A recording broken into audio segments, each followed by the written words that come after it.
Ivadika any amin'ny pejy kolontsaina indray kosa isika Nahatsiaro ireo vetso fahiny ireo rehetra tonga nanatrika ny fampisehoana niarahana tamin'ny Herbert Léonard nokarakarain'ny Média Consulting na omaly.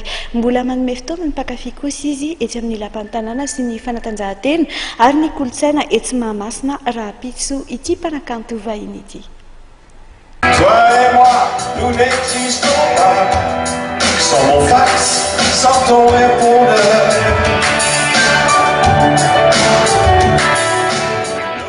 Nafana ny ferana tamin'ny Herbert Léonard omaly tetsy amin'ny Carlton Nosy. Novetsoana teto avokoa ireo hira tena nahafantarana izany mpanakanto vahiny izany.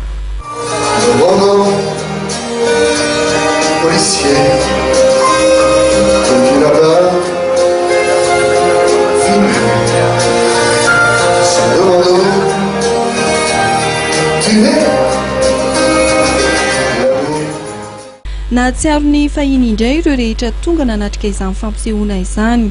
Niarahana nyredona avokoa ireo hira tena nampalaza azy.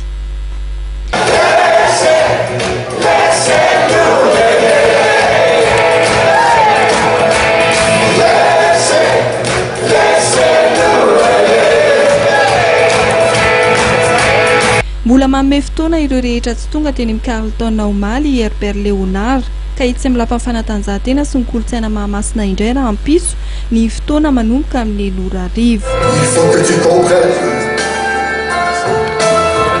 qu'un jour on se sépare sans raison, sans savoir. Je t'aime encore un peu plus.